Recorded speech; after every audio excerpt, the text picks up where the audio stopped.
Hey Waffle Gang, I do hope you're well. My name is Mark and today we're checking out some more Reddit stories, and if you do love a Reddit story, why not consider hitting that like, subscribe, maybe that notification bell too. Well, let's crack on with today's first story.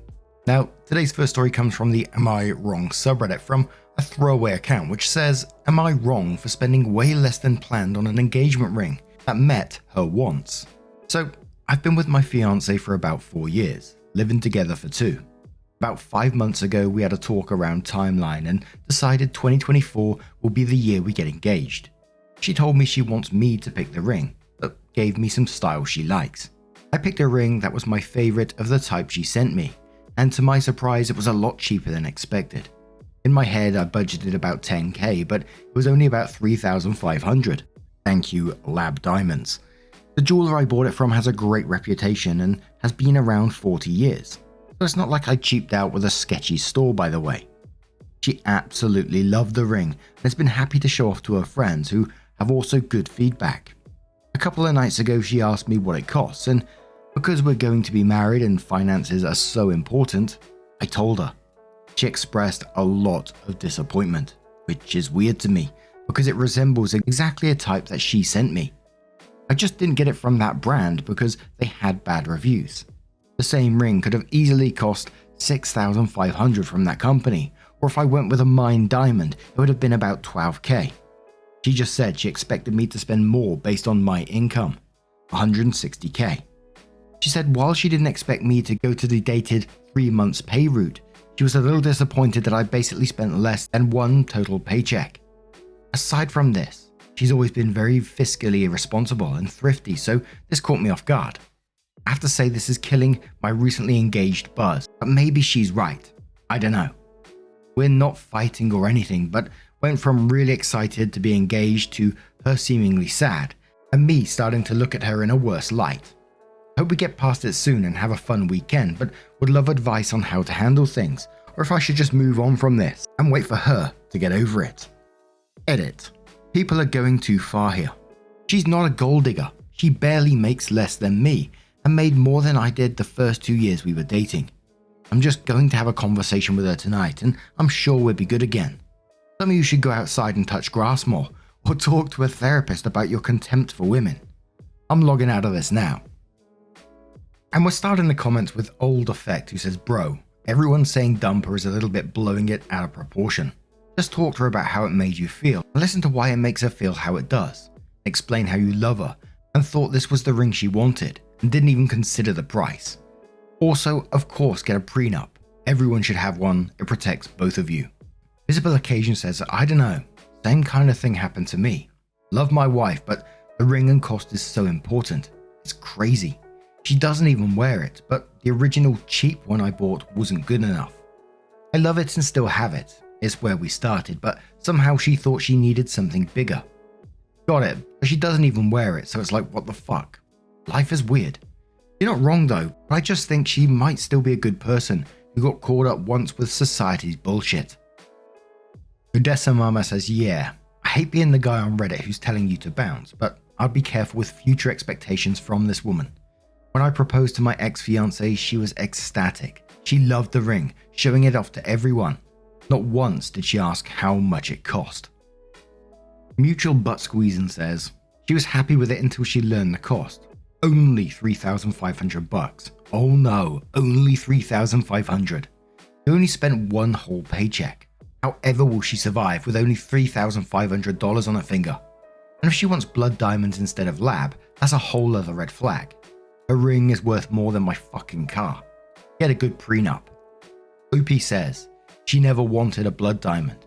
If she wants a prenup, she can request one. There's no point from my side.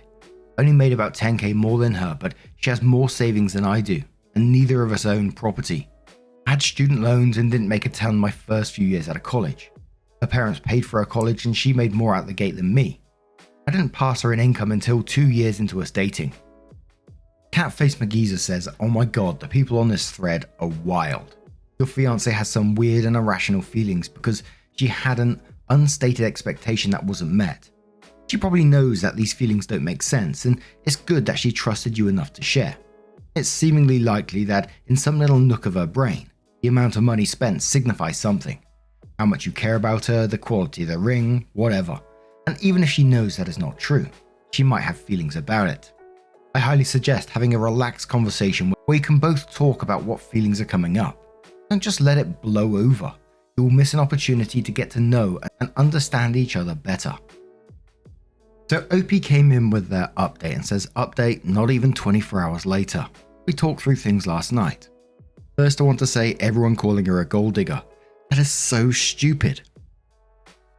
She has more savings than me, made more than me the first half of our relationship, and will inherit significant money from her family. Well, I certainly will not. If she's a gold digger, she's very bad at it. She also told me when we discussed the timeline, she wanted a lab diamond to be sure nobody was hurt over it. So no need to say she wanted a blood diamond either. Not sure where that came from, but lots of people here seem to insist that she wanted someone to die over it. I don't think either of us realized how much cheaper lab diamonds have gotten in just the last couple of years. Now to the actual update. Last night we had a sushi takeout and wine night, and I told her how her response made me feel. She was extremely apologetic and told me that she felt awful all day at work about it and was thinking of how to apologize. She said she realizes her feelings made no sense.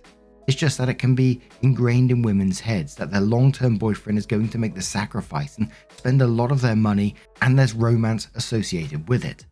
But logically it's stupid and makes no sense. We want to buy a house together when our lease is up, and she brought up how it's great the ring costs less than expected, so we can put more towards that. We are all good. Thanks for the people with a reasonable advice. There are a lot of other responses and PMs I got from people who don't seem to have much real relationship experience. But I'm going to ignore your lol. Peace out, everyone. And there was a lot of people in this one you're saying, yeah, Reddit is wild for their takes on some things, but I kind of get why Reddit was going down that route. OP painted his partner in this kind of way. If you're going to paint someone in that way, you can't be surprised when you get those kind of comments. I know there's some comments that's always extreme on Reddit, of course, but the general gist of it.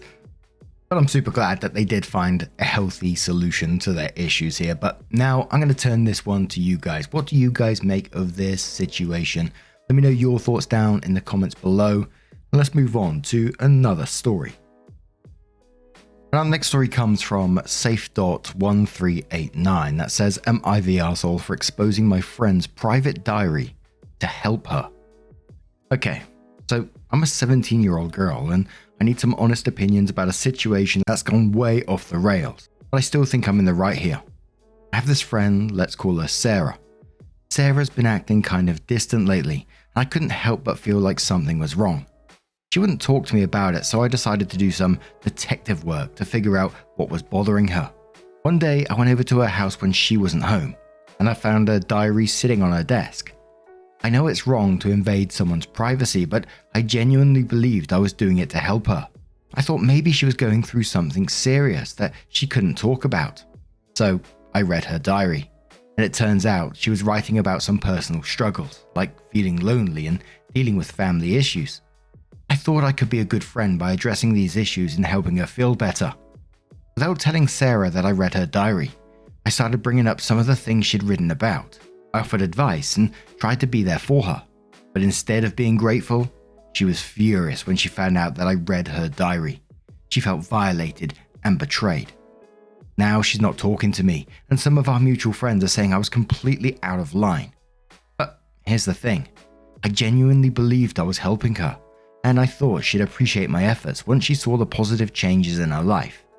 I just want to know if I'm being unreasonable here because I still don't think I'm the jerk in this situation. So, am I the arsehole?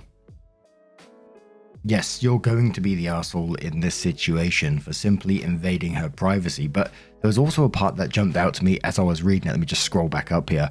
That said, one day I went over to her house when she wasn't home. How did you get in?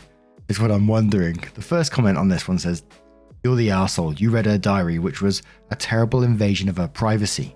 How did you get into her house when she wasn't home? Climbing through the window.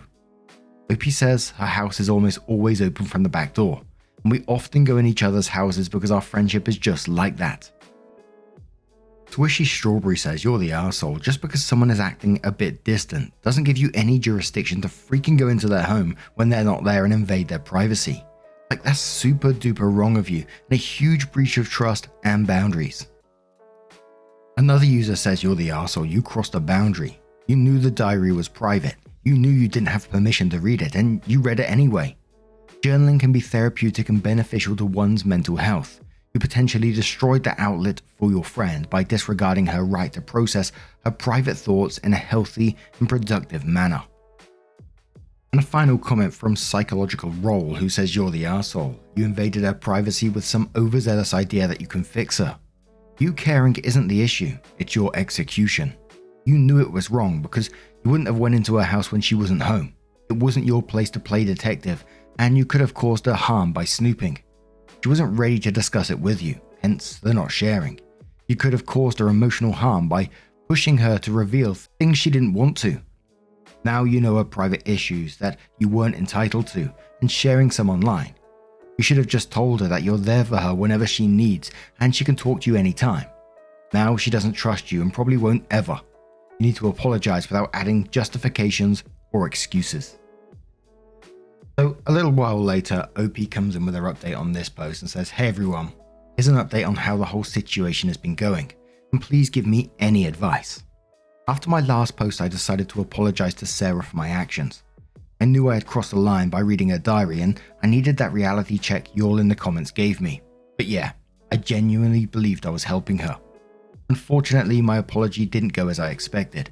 Sarah wouldn't have it, and she said she's still deeply hurt and has accused me of emotionally manipulating her by using her private thoughts against her. What's more, her parents got involved, and they are considering pressing charges against me for trespassing and invading her privacy. This has added a whole new layer of stress and complexity to an already messy situation.